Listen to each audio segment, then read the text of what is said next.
La dernière fois, nous avions vu deux tableaux de portraits de Vouet qui appartiennent encore à sa période romaine, et avec le rétable qui vient maintenant, nous abordons sa période parisienne, puisque, je vous le rappelle, en 1626,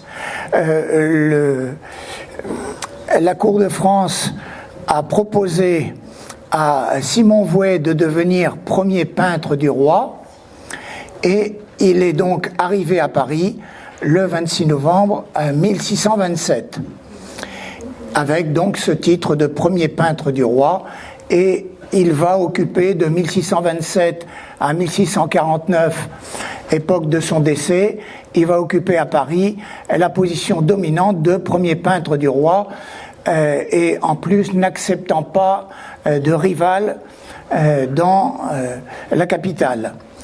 Alors, nous sommes ici à Saint-Nicolas-des-Champs.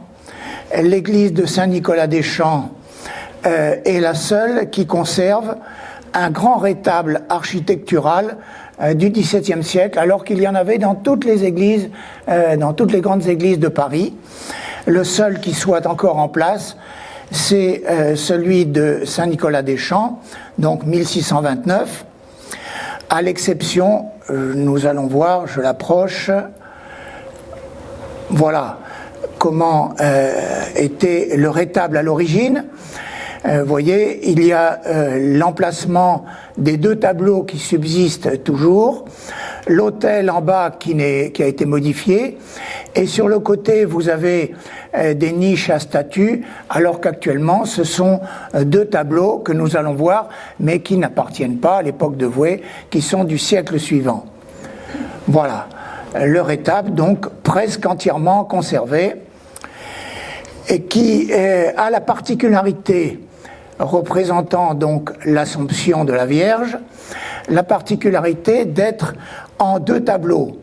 Alors en général, les grands peintres qui ont réalisé le sujet de l'Assomption, Titien, Annibal Carrachet, Guido Reni, Le Guerchin, El Greco, tous ces peintres ont traité en deux registres, mais en un seul tableau.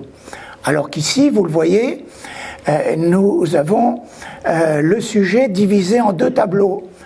Le tableau principal en bas qui nous montre les apôtres autour du tombeau, et avec des gestes qui montrent qu'il faut voir les choses au-dessus, une kyrielle d'Angelot à l'intérieur autour d'un faisceau lumineux, des apôtres qui lèvent les mains pour indiquer la direction que doit emprunter le regard, et puis dans le tableau supérieur, l'élévation de la Vierge soutenue par les anges vers les cieux. Donc c'est le premier rétable parisien de Simon Vouet, qui, dès lors qu'il arrive à Paris avec déjà sa grande réputation romaine, eh bien, il a ouvert un grand atelier, il a une foule d'élèves et il reçoit d'innombrables commandes. Approchons-nous donc de l'ensemble. Alors, les deux tableaux latéraux, je vous le rappelle, ne sont pas de Simon Vouet. Nous allons nous intéresser tout d'abord, évidemment, à la partie inférieure, qui, selon l'iconographie habituelle, situe les apôtres qui ont été appelés lors de la mort de la Vierge d'une manière miraculeuse, qui ont été ramenés par les anges, tout ceci étant évidemment légendaire. Sur le plan d'ailleurs théologique, l'Église ne dit pas que la Vierge est morte, mais ne dit pas non plus qu'elle n'est pas morte. La question n'est pas tranchée, et donc à la fin de sa vie, elle a été élevée corps et âme dans la gloire de Dieu céleste. Et nous voyons donc ces apôtres dont les chevelures sont très ébouriffées, avec des barbes, des visages donc très différenciés, et qui, pour certains, donc, avec la main, désignent l'Assomption, puisque l'Ascension, c'est celle du Christ qui s'élève tout seul, l'Assomption, c'est celle de la Vierge qui est élevée, pour respecter la rectitude théologique. Nous allons voir de plus près cette partie inférieure. Donc cette représentation en deux registres est extrêmement rare, hein. La plupart du temps, nous allons voir un exemple, c'est en deux registres, mais un seul tableau.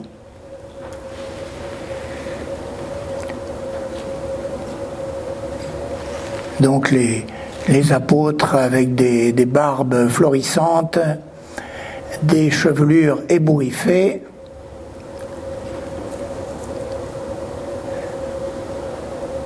des visages assez burinés, et puis dans la partie supérieure, donc cette amorce lumineuse qui va nous diriger vers le second tableau. Cette division en deux tableaux est aussi justifiée par le fait qu'il s'agit d'un rétable architectural très élevé, et vous savez que, et nous l'avons aussi dans nos régions, hein, il y a souvent un tableau supérieur qui se situe à l'attique, qui est donc différent du panneau principal.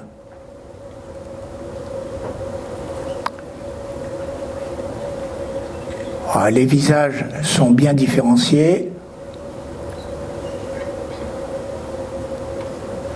et les rythmes sont donnés par les courbes, hein, les courbes des personnages, et puis surtout avec le jeu des draperies, hein. L'élément dominant dans le rythme est donné par les draperies, hein, que l'on voit ici spécialement pour 3 ou 4 apôtres.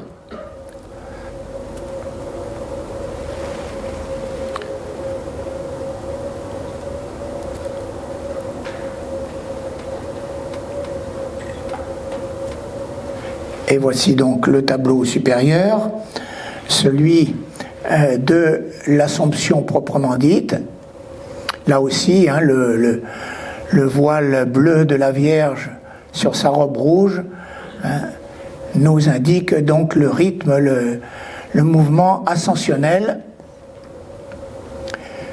que l'on retrouve aussi, hein, d'une autre manière dans nos rétables qui très souvent présentent l'Assomption de la Vierge.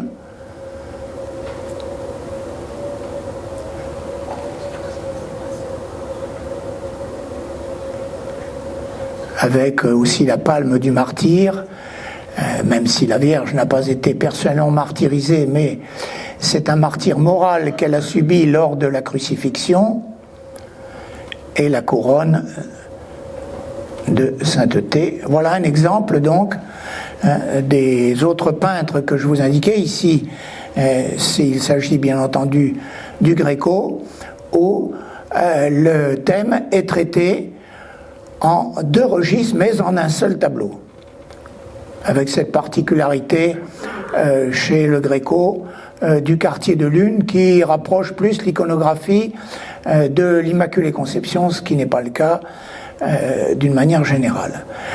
Et maintenant, nous allons voir avec un autre tableau de Vouet l'allégorie de la vertu. Nous avons vu déjà l'allégorie de la charité. Alors, il n'est pas mauvais de lire le texte du cartel. L'allégorie de la vertu est reconnaissable d'après le code allégorique de l'iconologie de César Agrippa, je vous en ai parlé. La vertu est représentée avec une couronne de laurier, des ailes dans le dos et une lance à la main. Ce sont ces trois attributs. Alors, ces attributs sont commentés par César Agrippa. C'est un tableau qui a été peint pour le décor du château neuf de Saint-Germain-en-Laye. Je rappelle que Louis XIV est né dans le château de Saint-Germain-en-Laye. Alors les ailes signifient que ces ailes a cela de propre de s'élever au-dessus du commun. Ensuite, la lance. La lance était parmi les anciens une marque de prééminence et de dignité, elle en est une aussi du pouvoir de la vertu et des grands avantages qu'elle a sur le vice. Et enfin, pour ce qui concerne la couronne de laurier, qu'elle tient dans sa main gauche, d'autant que le laurier est toujours vert et que la foudre ne peut l'endommager, nous en donnons pour cet effet une couronne à la vertu, parce qu'il n'est point d'ennemi qui la puisse vaincre et qu'elle ne craint ni les embarrassements ni les disgrâces, non plus que les autres violences de la fortune. Ouais, c'est du langage du XVIIe siècle. Alors, regardons-la en détail, donc, cette allégorie décrite dans le traité de Césarée Ripa, l'iconologie.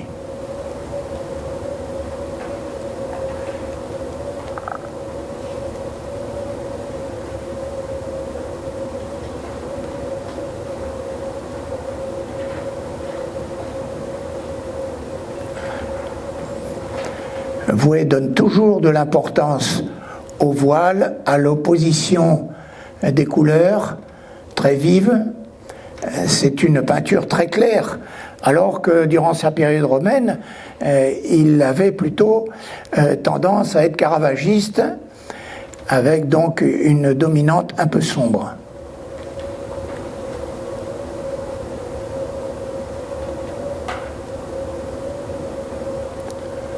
On retrouve toujours le type de visage féminin propre à Vouet. Vous savez que tous les peintres avaient leur modèle. Et nous continuons avec une autre allégorie.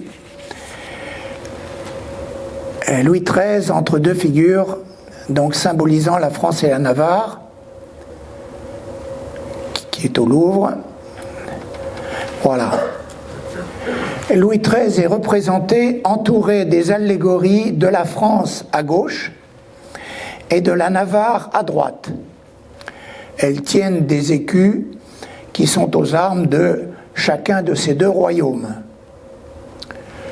Le roi tient le bâton de commandement de la main gauche, il est ceint de l'écharpe blanche qui est celle du commandant d'armée, et il porte une armure. Alors c'est donc un tableau du roi de guerre qui est peut-être en relation avec le siège de Corbie dirigé par le roi en personne en 1636.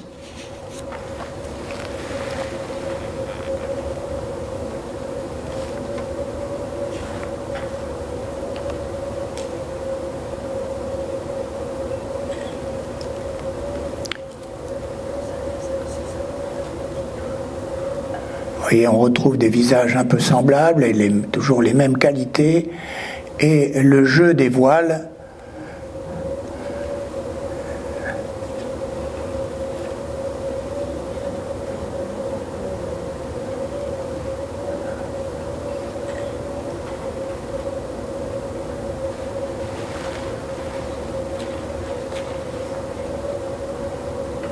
voilà, Louis XIII en vainqueur du siège de Corbie.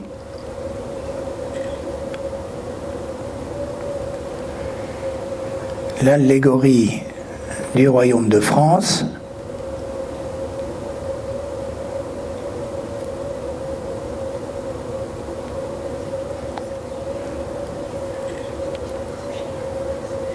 Et celle du royaume de Navarre. Encore une autre allégorie. La foi chrétienne se détournant des richesses et des plaisirs terrestres. Un assez grand tableau.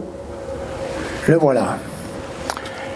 Là aussi, c'est un tableau peint pour le décor du Châteauneuf de Saint-Germain-en-Laye. Alors, observons la figure principale, donc celle de l'allégorie. Elle a le pied gauche posé sur une pierre quadrangulaire, que l'on verra mieux dans le détail, cette pierre est placée juste à côté d'un livre. Ce sont les deux attributs de la foi chrétienne dans l'iconologie de Césarée Ripa. La pierre angulaire étant un symbole du Christ selon l'épître aux Éphésiens de Paul. Et le livre ouvert évoque les livres canoniques de la Bible. Ripa explique ainsi que la foi gagne tous les jours de nouvelles victoires sur nos communs ennemis que sont le monde, le diable et la chair, et c'est pour cela qu'elle porte une couronne de laurier. On voit ici que la foi, l'allégorie de la foi, cette femme, protège un jeune enfant qui désigne le ciel du doigt, tandis qu'un autre enfant, celui qui est placé à notre gauche, qu'un autre enfant lui tend des colliers précieux. Le premier enfant représente l'amour céleste, le second l'amour terrestre. Quant à l'attitude de la foi, elle montre qu'elle s'attache à l'amour céleste puisqu'elle l'entoure de ses deux mains. Quant au relief qui orne le grand vase en bas à gauche, grand vase d'argent, il montre la scène d'Apollon poursuivant Daphné, symbole de la vanité des biens et des plaisirs terrestres. Alors regardons ce tableau en détail.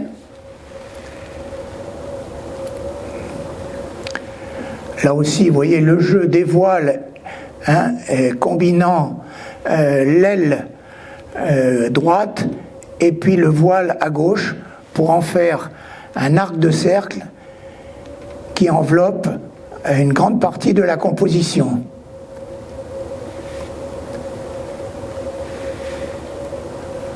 On voit bien l'angelot à gauche qui présente les colliers précieux et celui de droite qui a la main et les yeux levés vers le ciel.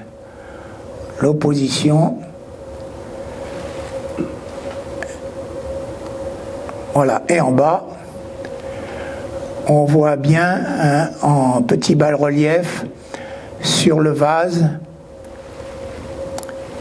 Apollon poursuivant Daphné, ainsi que les richesses, le vase d'or en bas à gauche, et puis à droite, les deux attributs dont j'ai parlé au début, la pierre sur laquelle le pied gauche est posé, et puis le livre ouvert, symbole des livres canoniques.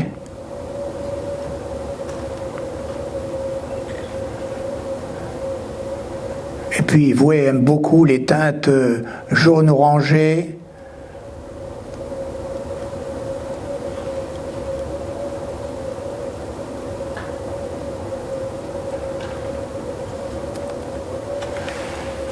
Autre tableau d'un sujet complètement différent.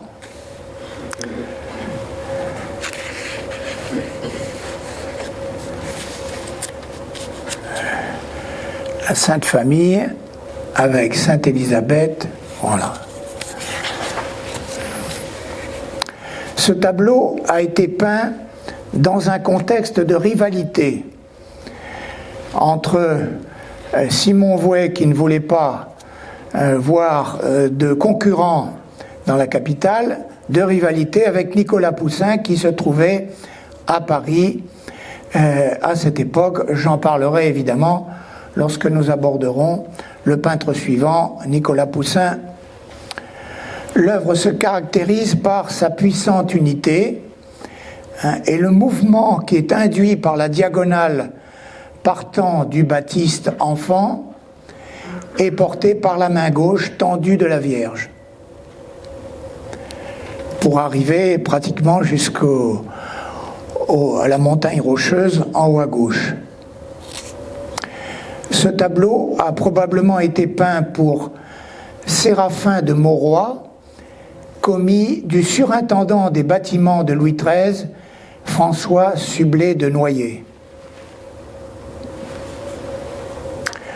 Vous retrouvez l'opposition des couleurs vives habituelles avec ce jaune, cet orange.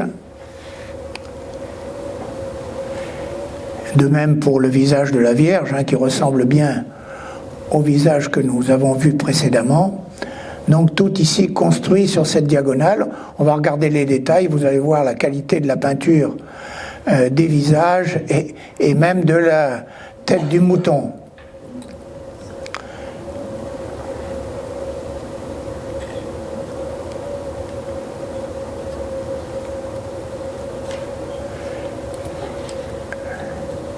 Et avec Vouet, c'est évidemment le style baroque italien qui pénètre en France, et nous verrons qu'avec Poussin, l'esprit est totalement différent.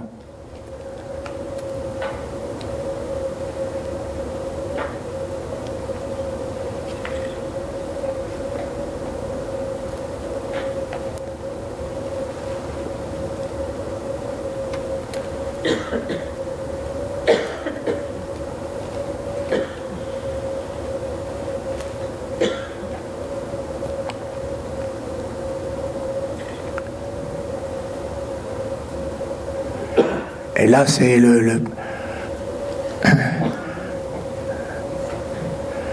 Ecce Dei, c'est l'expression qu'emploie Saint Jean-Baptiste pour désigner le Christ,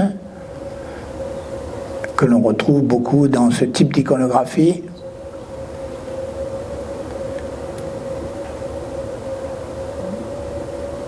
Si je vais trop vite, vous me le dites. Une belle réussite du visage de Sainte Élisabeth.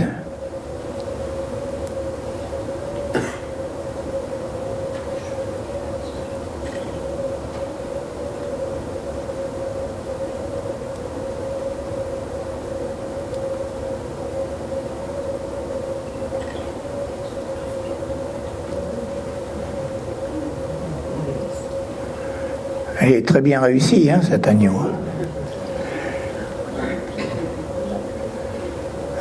Il n'y a pas de doute, Vouet est un peintre virtuose. Alors, nous revenons à un autre rétable, mais qui, lui, n'existe plus en tant que tel. Donc, rétable de Saint-Louis des Jésuites, c'est un tableau commandé pour le maître-autel de l'église Saint-Louis de la maison professe des Jésuites à Paris, au faubourg Saint-Antoine, et qui s'appelle aujourd'hui donc Saint-Paul-Saint-Louis. L'église existe toujours. Les deux principaux tableaux aussi, mais le rétable, lui, a disparu, remplacé par des éléments du 19e et du 20e siècle.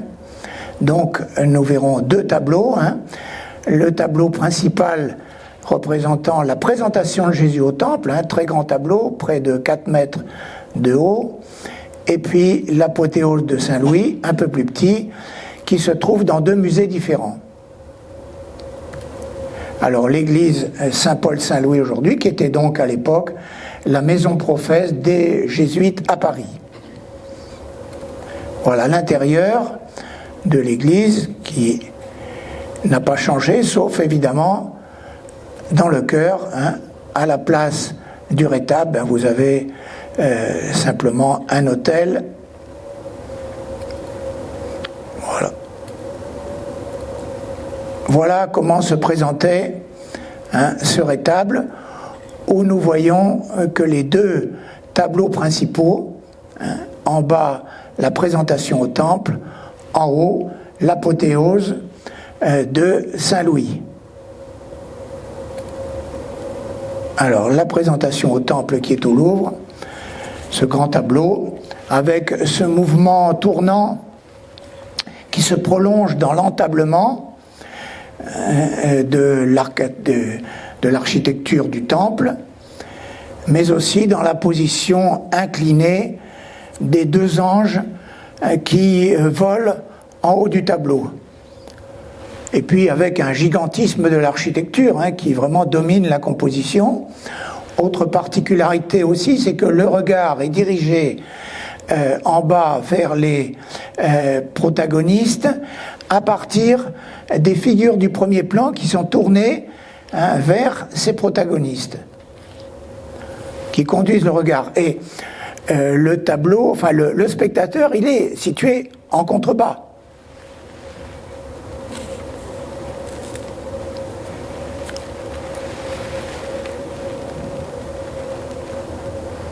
Voyons les détails de ce grand tableau qui est au Louvre.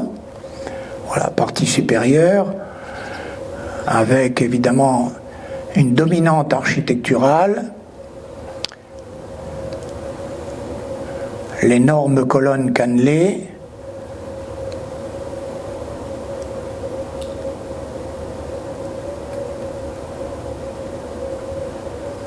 partie inférieure, avec évidemment les personnages habituels.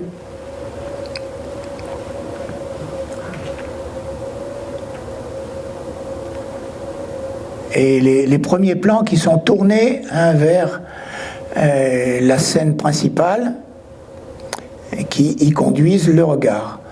Là aussi, l'opposition des couleurs, des draperies,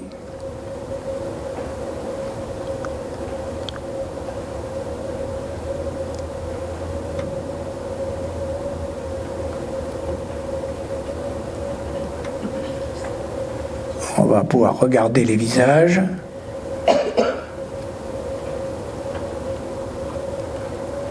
Voilà, vous retrouvez pour la Vierge le type de visage fréquent chez Simon Vouet.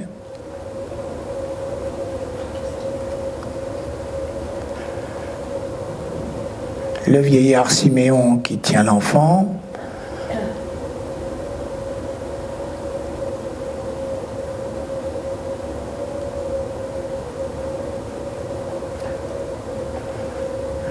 Joseph.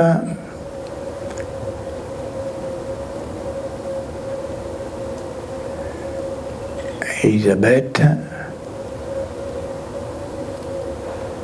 Et maintenant, la partie supérieure qui se trouve à Rouen. La luminosité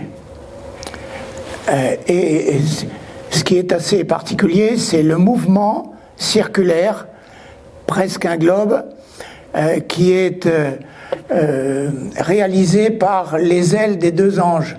On a l'impression d'un tournoiement.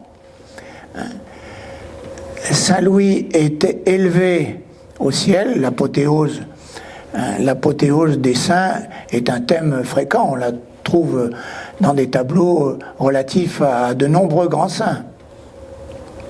On la trouve aussi d'ailleurs même dans certains rétables de nos régions, comme panneau central supérieur. Ici donc, nous avons le croissant du manteau, et puis nous avons les deux couronnes qui symbolisent donc la particularité de Saint-Louis, le seul roi de France qui ait été canonisé, avec en haut la couronne du saint tenue par deux angelots, en haut à gauche, et en bas, en descendant la diagonale, en bas à droite, nous avons la couronne d'or du roi. Ces deux couronnes, donc, qui marquent à la fois la royauté et le roi très chrétien, le roi de France. Et comme il s'agit d'une apothéose et que le roi part au ciel avec son manteau fleur-de-lysée, il a laissé à terre les attributs de sa royauté terrestre. Vous les voyez à gauche, le sceptre et la main de justice. Là aussi, le jeu des couleurs entre le bleu, le blanc et le rose.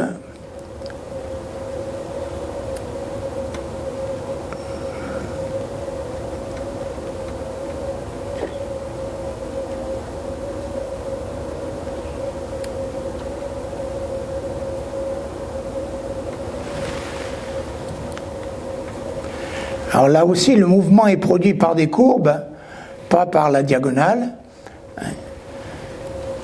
courbe et contre-courbe, c'est un des éléments de la définition du baroque.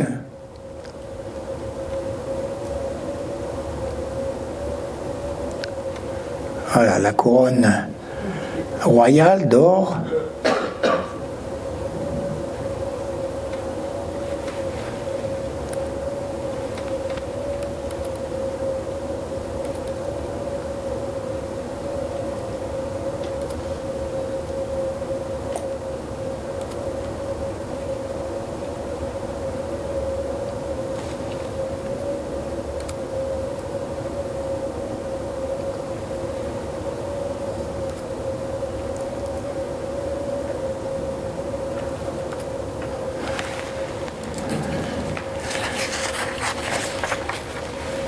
Dernier tableau de Simon Vouet, l'adoration du nom divin par 4 saints qui se trouve dans une église de Paris, l'église Saint-Méry, qui est à côté de Beaubourg, qui est encore en restauration, mais enfin ce tableau, lui, a été restauré, a été remis en place. Ce tableau est considéré par les spécialistes comme un chef-d'œuvre qui ne peut se comparer qu'au meilleur rétable français ou italien.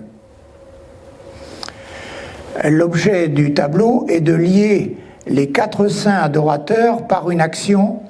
Cette action, c'est la contemplation du nom de Dieu dans une gloire en haut. Nous verrons plus en détail l'inscription du nom de Yahvé dans une gloire lumineuse. Ici, c'est la lumière qui tient le premier rôle. Elle vient transfigurer le réalisme des visages. Alors, qui sont ces 4 saints qui forment un peu un arc, dont les visages forment un peu un arc de cercle? De gauche à droite, nous avons Saint Pierre, facile à reconnaître puisqu'il tient des clés. Ensuite, en noir, Saint Méry, qui était un moine bénédictin, Médéric, puis Saint Léonard qui est invoqué par les prisonniers. C'est pourquoi nous voyons 2 prisonniers enchaînés à côté de Saint Léonard. Il était invoqué pour la délivrance des prisonniers. Et puis Saint Produlphe, compagnon bénédictin, lui aussi en noir, de Saint Méry. Il faut rappeler que dans le cadre de la contre-réforme catholique, les saints sont des intercesseurs auprès de Dieu, conformément à la doctrine rappelée par le Concile de Trente, promoteur de cette contre-réforme et favorisant le culte et l'iconographie des saints, évidemment au contraire des protestants. Nous allons regarder un peu en détail ce dernier tableau de Simon Vouet. Pour Simon Vouet, tous les tableaux que je vous ai montrés sont photographiés directement sur l'œuvre elle-même. Donc nous sommes au plus près du respect, notamment des couleurs.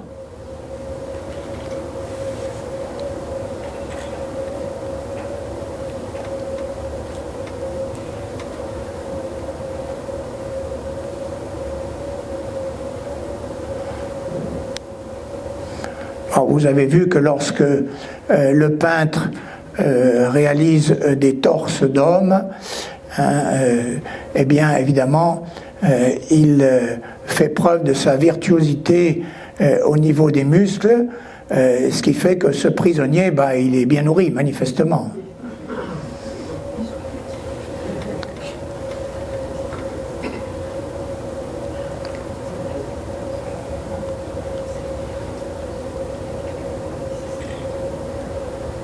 Avec ce visage incliné de Saint-Pierre, manifestement un peu maniériste.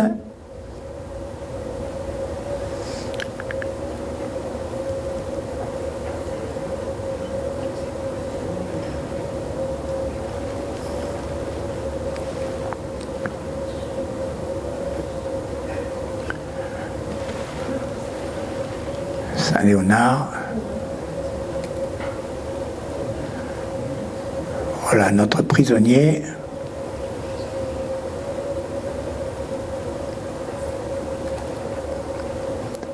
Et voilà le nom de Yahvé en lettres hébraïques. Ça aussi, c'est un thème assez fréquent dans la peinture du XVIIe siècle, notamment en Espagne.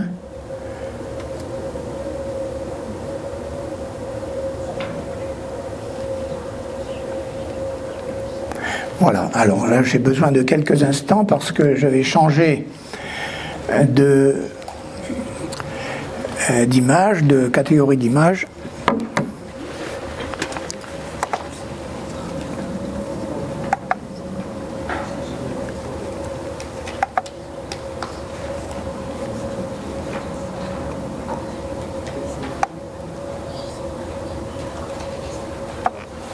Voilà, Poussin.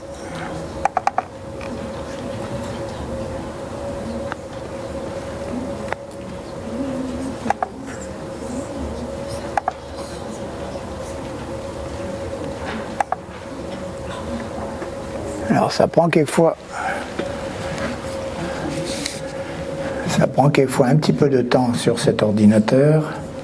Je vous prie de m'en excuser. Pendant ce temps-là, je vais vous parler un peu de Nicolas Poussin tout de même, avant d'aborder ces tableaux, puisqu'il s'agit du plus important peintre français du XVIIe siècle. Le voilà.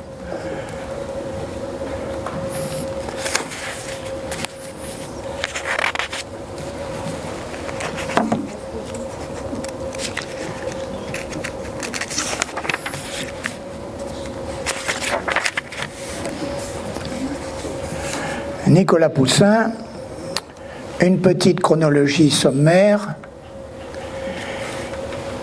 Il est né donc en 1594 aux Andelys, près de Rouen. Il était le fils de Jean Poussin, qui était un gentilhomme ruiné.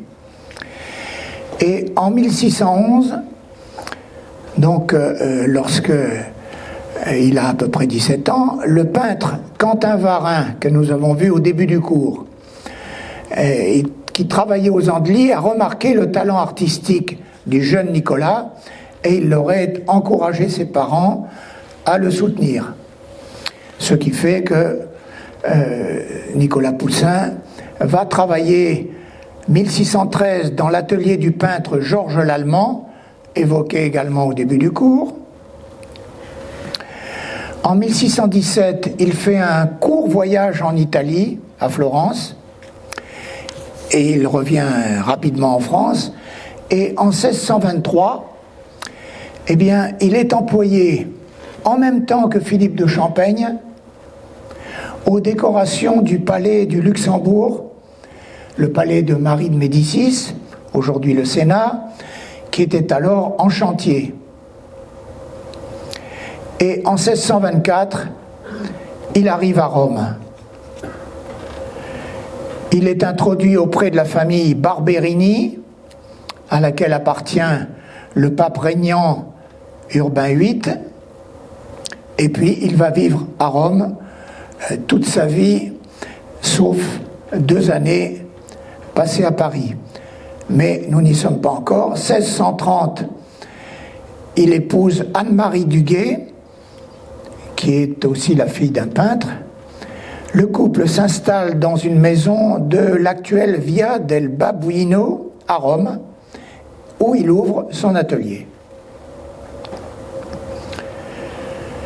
En 1633, un document nous indique qu'il est affilié à l'Académie des peintres de Saint-Luc de Rome, sans doute depuis 1631, et sa gloire va passer la frontière. Vous savez qu'il y avait les ambassadeurs, notamment, qui étaient en général des gens très cultivés, et toutes sortes de personnes, évidemment, de France qui venaient à Rome, Rome la ville éternelle, qui comptait déjà pas mal de Français. Donc 1639-1640, la gloire de Poussin s'étend aussi en France, et la cour l'invite à s'établir à Paris comme peintre du roi, mais il ne se décide pas. Il faut attendre encore un peu de temps, 1640-41. Il est soumis à des pressions et il arrive à Paris, où il est nommé premier peintre ordinaire du roi. Alors vous voyez déjà Simon Vouet froncer les sourcils, mais la surcharge de travail, les commanditaires superficiels, parce que Poussin, homme très indépendant, il veut faire ce qui lui plaît, c'est-à-dire très souvent référence à la culture de l'Antiquité. C'est un humaniste et il ne veut pas faire forcément ce qu'on lui demande. Donc les commanditaires superficiels et les intrigues des rivaux, à commencer par Simon Vouet, le lassent vite de la vie à la cour. Et en 1642, donc il reste finalement moins de 2 ans à Paris, en 1642, au prétexte de revoir sa femme, il rentre à Rome, et puis là-dessus, la mort de Richelieu en 1642, puis celle de Louis XIII en 1643, le dissuade de revenir à Paris. Et donc il reste à Rome définitivement. 1648 est une date assez importante dans son œuvre parce que c'est là que l'on trouve les premiers grands paysages historiques. En 1657, il est élu prince de l'Académie de Saint-Luc à Rome, mais il refuse cette charge honorifique. 1660, des infirmités croissantes, dont le tremblement de sa main, l'empêche de travailler normalement. Cependant, entre 1660 et 1664, il peint l'un de ses chefs-d'œuvre, les 4 saisons, pour le duc de Richelieu. Pas le cardinal de Richelieu qui est mort, le duc de Richelieu. Et le 19 novembre 1665, un an après le décès de son épouse, il meurt à Rome à l'âge de 71 ans. Alors il a un tempérament complètement opposé à Simon Vouet. Lui, la gloire en elle-même ne l'intéresse pas, il n'est pas du tout médiatique. C'est un humaniste, c'est un peintre de l'esprit, et vous allez voir l'abondance des symboles dans l'ensemble de son œuvre, dont nous allons voir pas mal d'exemples, puisque le Louvre possède plus de 40 tableaux de Nicolas Poussin, grâce aux collections royales, en grande partie. Et nous allons commencer par l'œuvre la plus ancienne connue de Poussin, Saint-Denis, l'Aréopagite, qui se trouve au musée des Beaux-Arts de Rouen.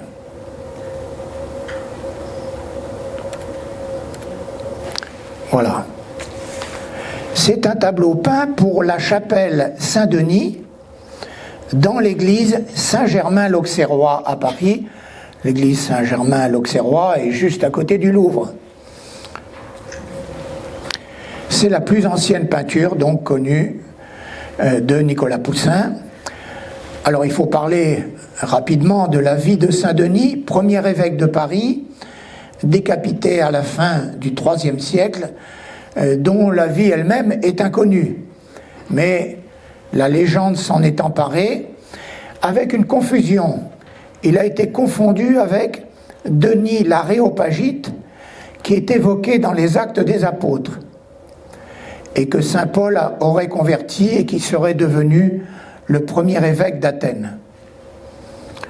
Alors pendant le Moyen-Âge, on faisait cette confusion, et même encore après, ce qui fait que le tableau de Poussin illustre les principales étapes légendaires de la vie de Denis, depuis ses origines grecques. Vous allez voir que le titre du livre qu'il tient sur son bras droit, l'Évangile du Christ, est écrit en grec, jusqu'à son martyre sur la colline de Montmartre Montmartre, mon martyr. Montmartre veut dire mon martyr. Alors regardons ce tableau plus en détail, puisque le martyr est évoqué dans le paysage que vous apercevez vaguement pour l'instant à gauche. Alors avant cela, vous voyez que Saint-Denis est revêtu d'une sorte de collier qui se prolonge par une bande blanche avec des croix, ce qui correspond au pallium porté par les archevêques, ce qui correspond à la dignité archiépiscopale. Quand il y a un nouvel archevêque, le pape lui remet le pallium. Or, c'est évidemment invraisemblable, puisque Paris n'était pas un archevêché, même au Moyen-Âge, lorsque Saint Louis évoque le transfert de la couronne d'épines. Vous avez ça dans des vitraux de la Sainte-Chapelle. C'est l'archevêque de Sens qui intervient. Paris dépendait de l'archevêché de Sens. C'est beaucoup plus tard, donc je ne sais plus exactement quand, mais enfin en tout cas après le XIIIe siècle, que Paris est devenu archevêché. Donc évidemment, c'est tout à fait invraisemblable, mais c'est pas ça qui nous intéresse particulièrement, c'est la qualité de cette peinture qui dépend encore de l'influence de Georges Lallemand, celui chez lequel il avait fait une partie de son apprentissage. Vous voyez que l'évangile est écrit en grec. Donc Poussin continue la confusion entre Saint-Denis l'Aréopagite et Saint-Denis, premier évêque de Paris, qui évidemment n'a aucune correspondance historique. Vous voyez déjà mieux, à gauche, l'évocation du martyr au second plan. Je pense qu'on va le voir mieux, voilà. Même s'il est difficile de peindre sur les tableaux quand on ne bénéficie pas d'un éclairage particulier, vous voyez tout de même qu'en blanc, Saint-Denis, vient d'être décapité, tient sa tête dans la main droite, puisque selon la légende, il a marché en tenant sa tête jusqu'à la plaine où se trouve aujourd'hui l'église de la basilique de Saint-Denis, nécropole des rois de France. Si vous avez l'allée à Paris, j'espère que vous connaissez que l'abbatiale de Saint-Denis, c'est un des hauts lieux de la France, par la nécropole avec ses différents tombeaux. Donc, voilà la légende. À sa gauche, on voit plus ou moins vaguement surtout un des deux cadavres qui sont les deux martyrs qui l'ont été en même temps que lui, Rustique et Éleuthère.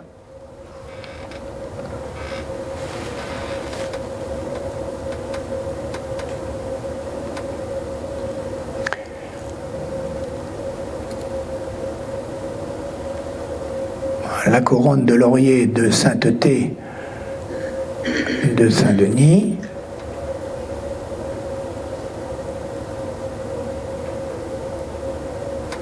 Alors le visage a encore l'influence de l'allemand et de la peinture du début du siècle, mais déjà on voit vers quel style évolue Poussin, qui va finalement prendre des modèles de visage chez Raphaël notamment.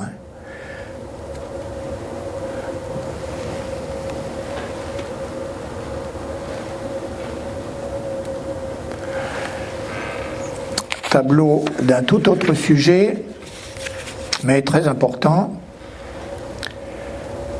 le massacre des innocents. Alors il y a deux tableaux sur le même sujet, et je vous présente moi celui qui se trouve à Chantilly, et qui est un tableau très original. Ce tableau était probablement commandé par le collectionneur romain Giustiniani, en mémoire du destin tragique d'enfants de sa famille. En effet, des enfants de cette famille Giustiniani avaient été pris en otage en 1566 sur l'île de Chios, ensuite envoyés par les Ottomans à Istanbul, et ces enfants ont été torturés et tués pour avoir refusé d'apostasier, c'est-à-dire donc de se convertir à l'islam. Alors pour ce qui est de la description, je préfère vous la donner par un historien de l'art qui résume bien les choses. Alors le massacre des innocents, très souvent, il représente beaucoup d'enfants qui sont évidemment massacrés par les soldats d'Hérode, mais ici, il y a peu de personnages. Alors, un homme vêtu d'un manteau rouge brandit une épée au-dessus d'un bébé maintenu au sol par son pied droit. Il l'a déjà frappé une première fois. Vous verrez plus en détail, mais on voit déjà le filet de sang sur le côté du bébé. Et il s'apprête donc à l'achever. L'enfant ferme les yeux, lève les mains et crie. Tout cela étant très bien rendu par le peintre. Il est allongé sur son lange. Une femme, à genoux, vêtue d'une robe jaune, tente de retenir le soldat. Sa main droite griffant son dos et sa main gauche tendue vers l'épée. Elle hurle, les yeux tournés vers le ciel, et le soldat. Celui-ci la retient en lui tirant les cheveux vers l'arrière. En arrière-plan, entre les jambes du soldat, deux femmes s'éloignent, dont l'une, un bébé dans les bras, est tournée vers le spectateur. À droite de la scène, une autre femme s'échappe tenant un bébé mort sous le bras et se tirant les cheveux. Elle a la bouche ouverte et le visage tourné vers le ciel. Encore plus à droite, une femme, vue de dos, s'enfuit avec son bébé, qui est, lui, est vivant, sur l'épaule. Alors, vous voyez le décor de la scène, qui est théâtral. On a l'impression que tout ceci se passe sur une scène de théâtre, d'inspiration antique, avec un temple corinthien. On voit les colonnes cannelées, un obélisque derrière le manteau du soldat. Le sol est fait d'un dallage de pierre et de briques en arêtes de poisson. Et ce tableau a été conçu pour être disposé en dessus de portes, donc installé en hauteur. Toutes les formes y sont de grande dimension. Les contrastes de lumière sont appuyés et les personnages, je vous l'ai dit, sont en nombre réduit, ce qui rappelle les procédés du Caravage. Avec le Caravage, c'est pareil, il y a toujours quelques personnages qui sont donc peu nombreux. La composition concentre le tableau. Le centre du tableau, c'est le visage de la femme hurlant. Et c'est là, sur ce centre, que se croisent deux diagonales. Les deux diagonales qui organisent la scène, l'une joint la tête du bébé, celle de la femme hurlant, et celle de la femme debout. L'autre joint le pommeau de l'épée au même visage de la femme hurlant et jusqu'au bas de sa robe. Avec aussi ce mouvement un peu tournoyant qui est réalisé par le manteau du soldat et le bras gauche de la femme hurlant.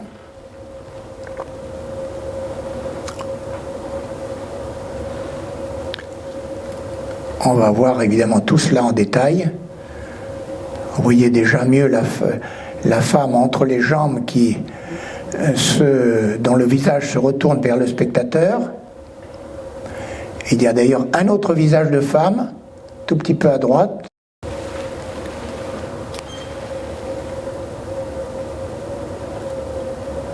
Voilà, le bébé, vous voyez bien sa plaie sur le côté gauche.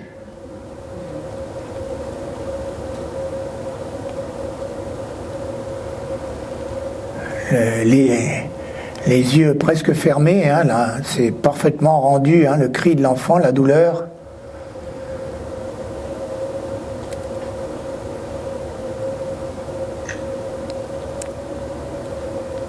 De même pour la femme debout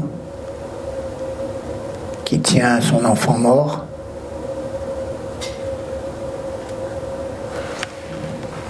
C'est un très très beau tableau, hein.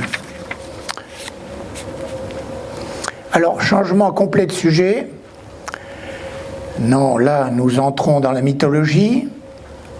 Le triomphe de Flore, un assez grand tableau, hein, il fait 2,41 m de large. Voilà, à droite de Flore, la déesse des fleurs et des jardins, qui est représentée dans un char tiré par deux amours, se tiennent deux personnages de la mythologie grecque, Ajax et Narcisse. À gauche, la déesse Vénus s'avance, accompagnée d'amour. Derrière elle marche Adonis. On va regarder notamment ces quatre personnages principaux. D'abord, dans l'ensemble du tableau,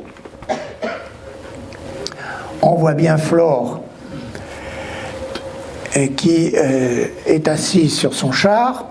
Ce tableau a été commandé par le futur cardinal Homo Dei, alors qu'il n'était âgé que de 19 ans, pas encore cardinal, mais déjà protonotaire apostolique. Et ce tableau a été acheté en 1685 pour Louis XIV.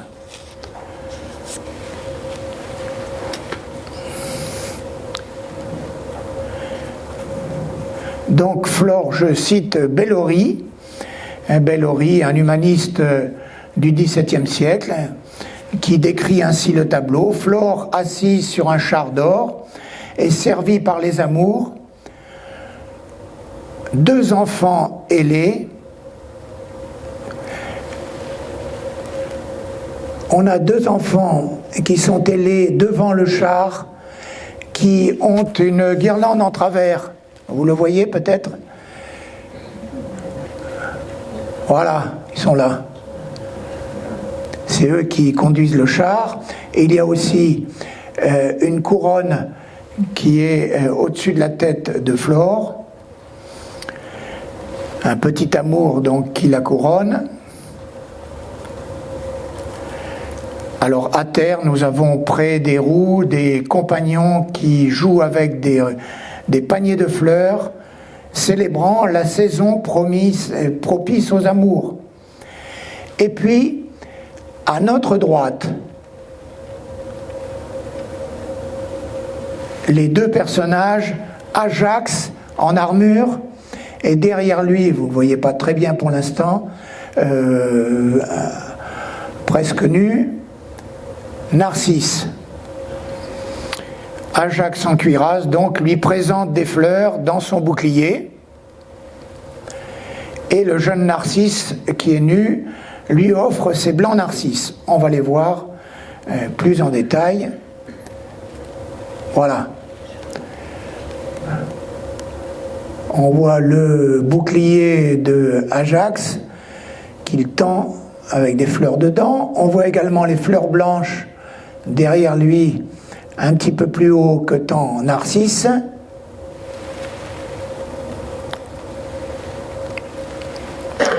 Et maintenant, on va regarder devant le char.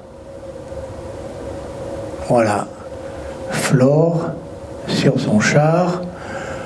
On voit bien Ajax, son armure.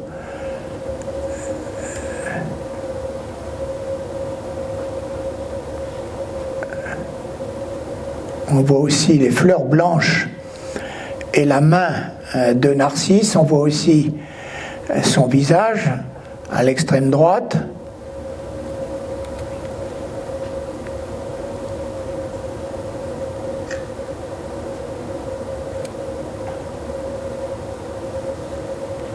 Et alors, devant le char, nous avons à droite du détail, nous avons les deux amours avec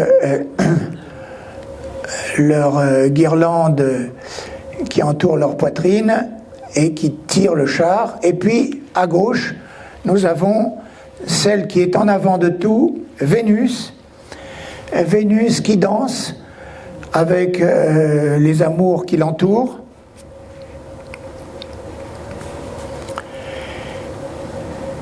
Et puis, elle est couronnée, Vénus est couronnée de roses blanches et roses.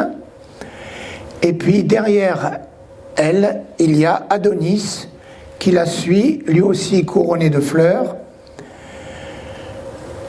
D'une main, il tient un panier d'anémones et de l'autre, eh bien, il offre à Jacinthe, Jacinthe qui est penchée, il lui offre des fleurs. Jacinthe est penchée, pourquoi? Parce qu'un amour est en train de le couronner lui aussi. Il est nu, penché donc vers ce petit amour qui attache à ses cheveux une couronne de fleurs bleues. Des jacinthes.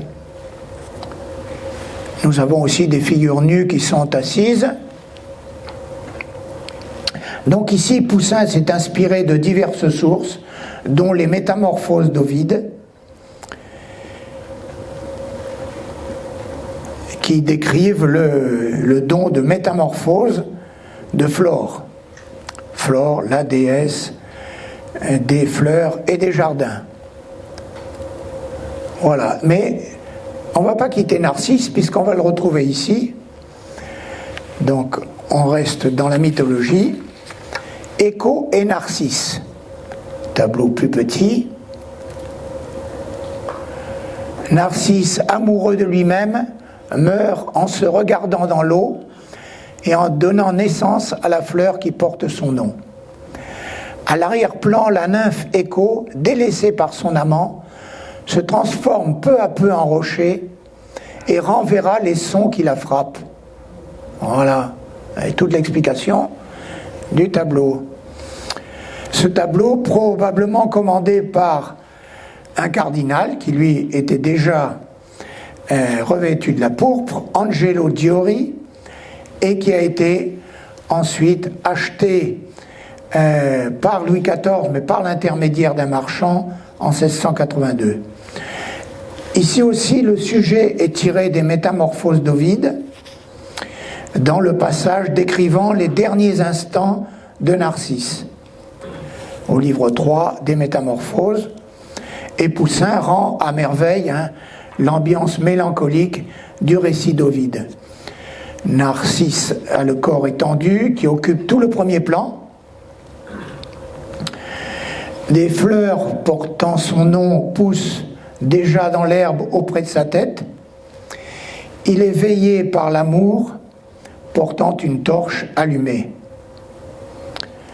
À l'arrière-plan, la figure touchante d'Écho, transformée en rocher, figée, mais regardant toujours l'objet de son amour.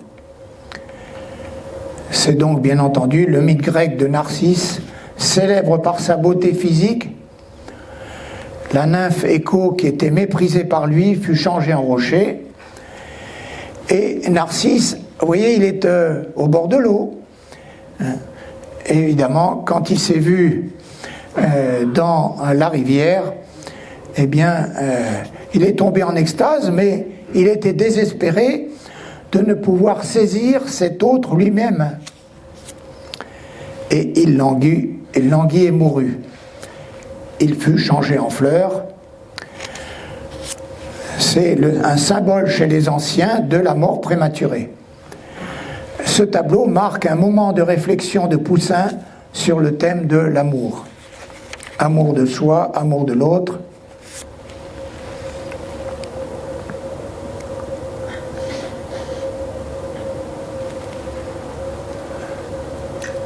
Regardons-le en détail.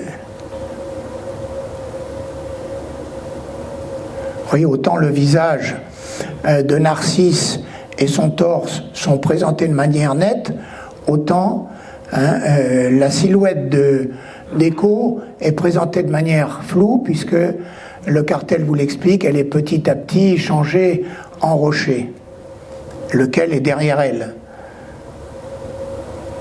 Voilà, avec les fleurs près de sa tête.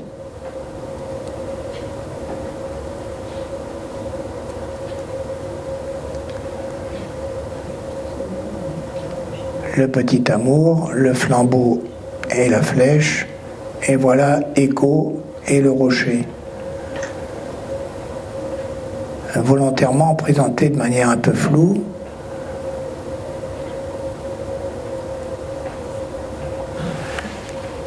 Changement de sujet.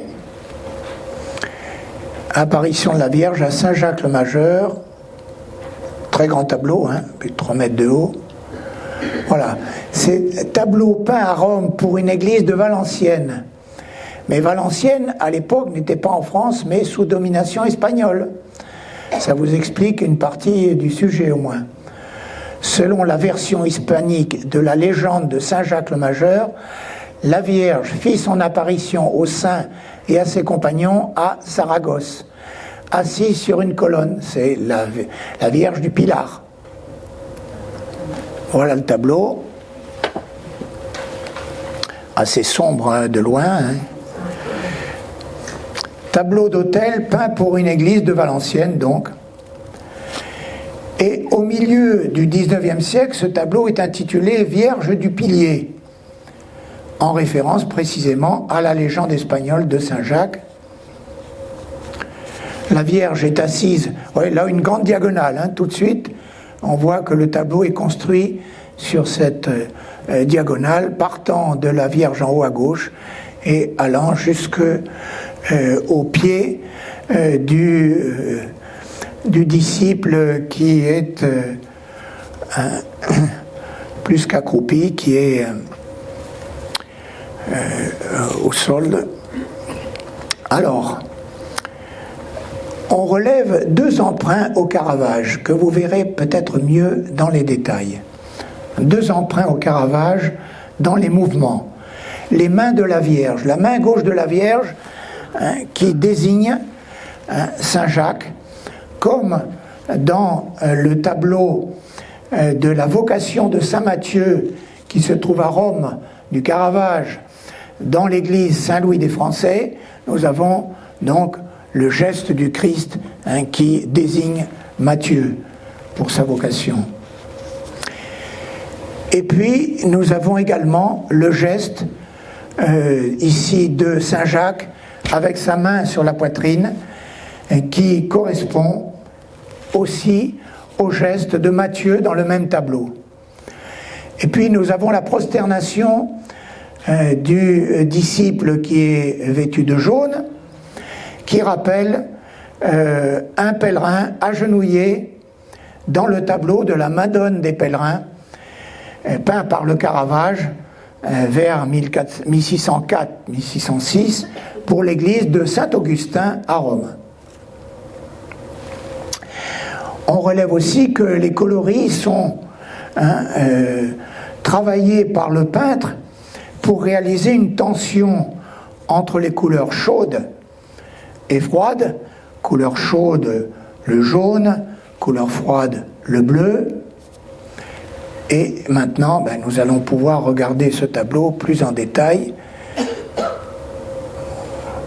Assez difficile à photographier. Voilà. Là, le geste de la main droite et du bras de Saint-Jacques correspond exactement à ce qu'on trouve dans le tableau du Caravage. Même chose pour la posture agenouillée du disciple.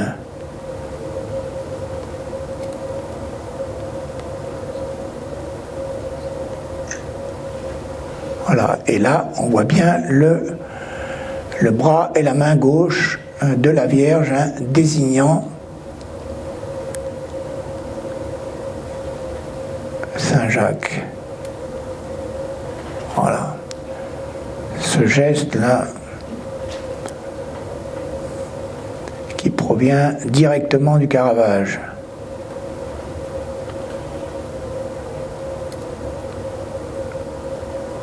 Là aussi, vous voyez la tension des couleurs, hein, entre le jaune, le rose, le bleu, l'orange. Saint Jacques a son bâton de pèlerin.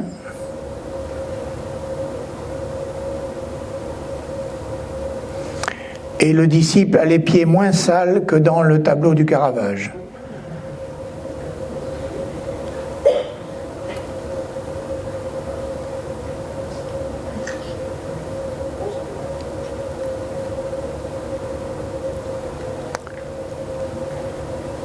Alors avec Poussin, les visages, et notamment les visages d'hommes, sont beaucoup plus classiques, hein, inspirés de Raphaël, mais très classiques, ainsi qu'on va le voir dans d'autres tableaux, soit aujourd'hui, soit dans le prochain cours.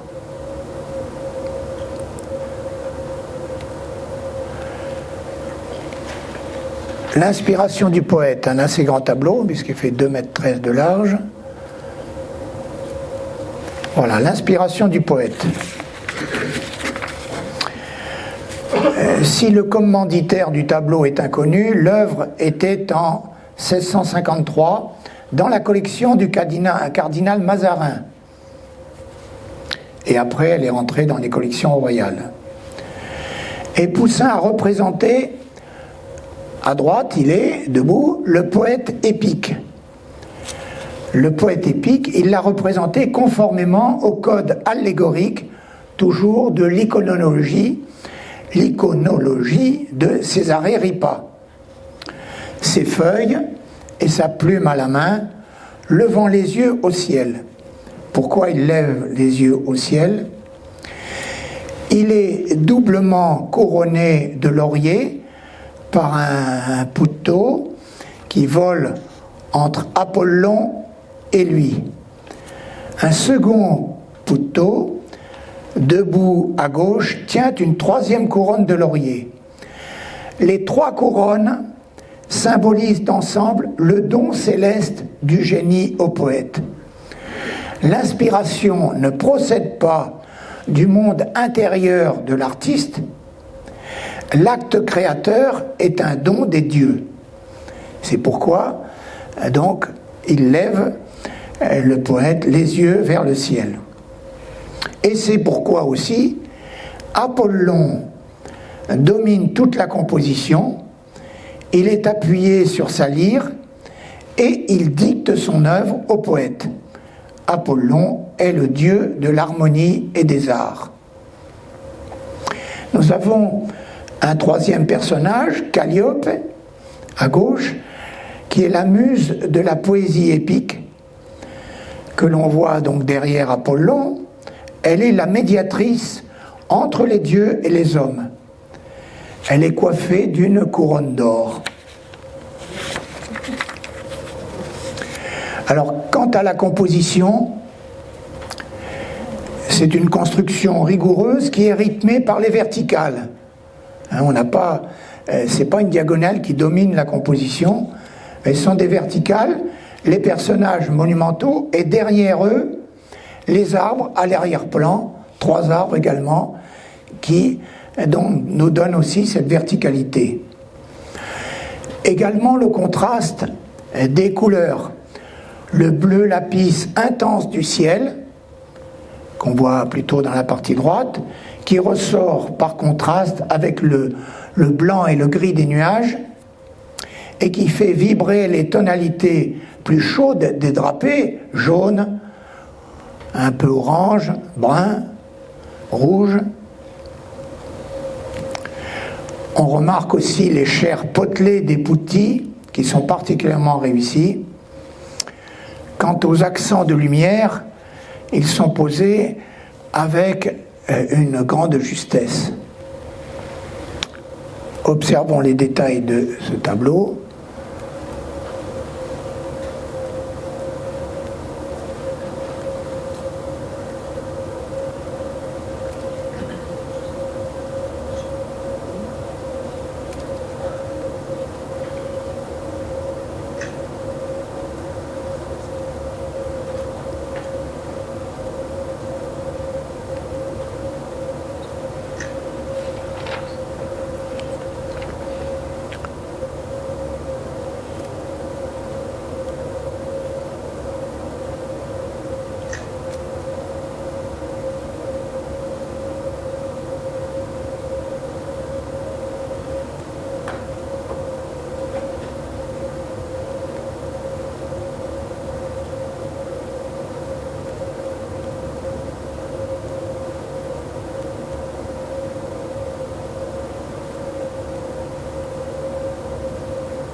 Alors, tout autre sujet,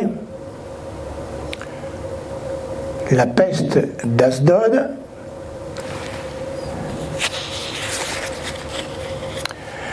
Alors le cartel donne déjà une bonne explication. Les Philistins dérobent aux Hébreux et apportent à Asdod, qui était une des villes philistines dans l'Israël actuel, apportent dans le temple du dieu Dagon, donc dans un temple païen, l'arche d'alliance qui abrite les tables de la loi gravées par Dieu et descendues par Moïse du mont Sinaï.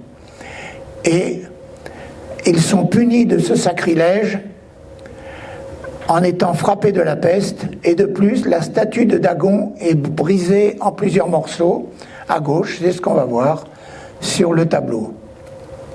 Voilà. La peste d'Asdod. Alors vous voyez déjà, on va le voir mieux en détail. D'abord, au niveau de la composition, qu'est-ce que nous constatons? C'est que si l'on trace au milieu du tableau une ligne horizontale, elle partage le tableau en deux parties.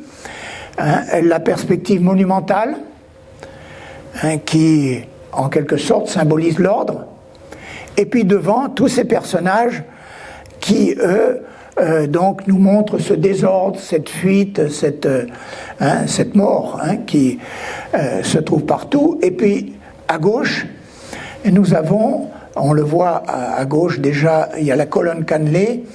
À gauche de la colonne cannelée, on voit le tronc de la statue de Dagon, la tête et les mains sont tombées par terre.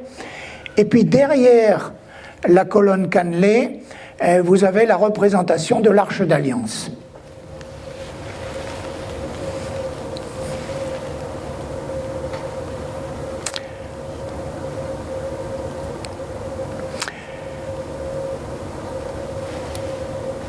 Donc, cette peste qui va semer la panique et la mort, et c'est cette confusion que Poussin représente, la statue brisée à côté de l'arche, on l'a vu, les morts et les mourants au premier plan, l'odeur pestilentielle, il y a au moins deux personnages qui se bouchent le nez. Nous avons un cadavre au sol de couleur blanche, un enfant, un cadavre d'adulte et aussi, enfin d'une femme et également d'enfants. Donc tout ce désordre, ça court un peu dans tous les sens, et avec la panique, et c'est évidemment le sujet du tableau opposé, donc contraste entre l'ordre monumental et le désordre humain. On voit mieux déjà là la statue brisée qui est tombée de Dagon à gauche, ses mains et sa tête, et on voit mieux aussi les kéroubines, ces personnages qui se trouvaient donc sculptés sur l'Arche d'Alliance. L'Arche d'Alliance qui était portée par les hommes, vous voyez les bras de bois qui permettent de le porter. Avec évidemment un paysage monumental imaginaire, obélisque, temple, etc.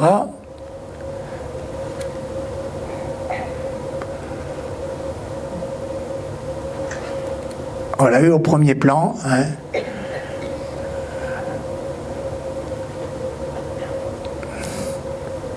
Et puis aussi ce que Poussin veut montrer, c'est que, vous voyez, c'est à gauche des visages des hommes et des femmes debout qui regardent vers la statue de Dagon pour en quelque sorte indiquer la cause des malheurs qui les frappent. Aussi en haut à droite, deux hommes qui portent un cadavre,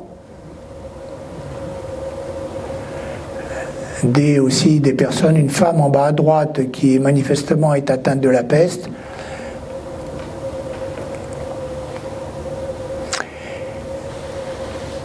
Cette opposition de l'ordre monumental et du désordre humain on va la retrouver, on va retrouver ce contraste dans d'autres tableaux.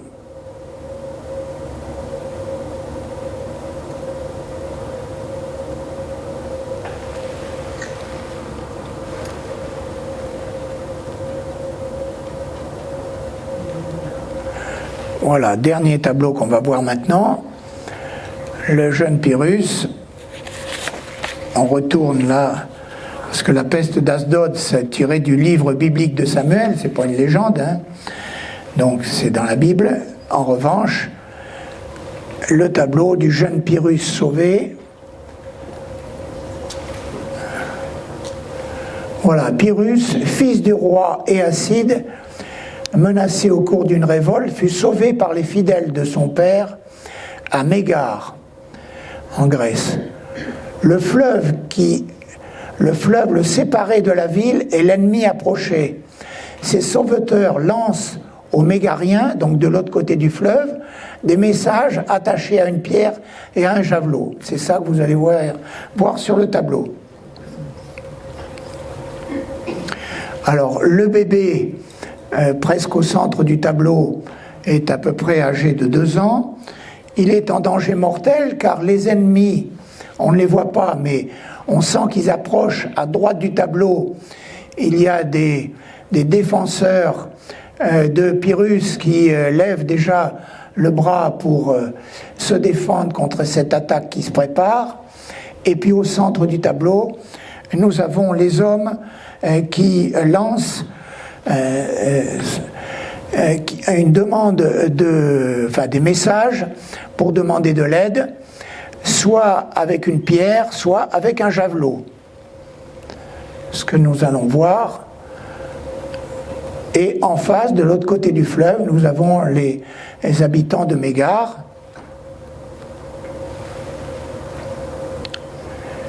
Le sujet est tiré de la vie de Pyrrhus de Plutarque. Pyrrhus a été l'un des chefs de guerre les plus réputés de l'Antiquité.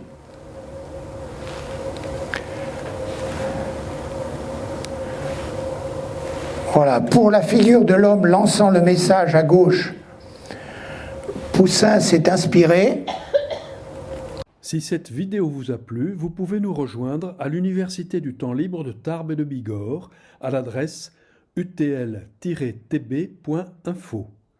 Et n'oubliez pas, si ce n'est déjà fait, de vous abonner.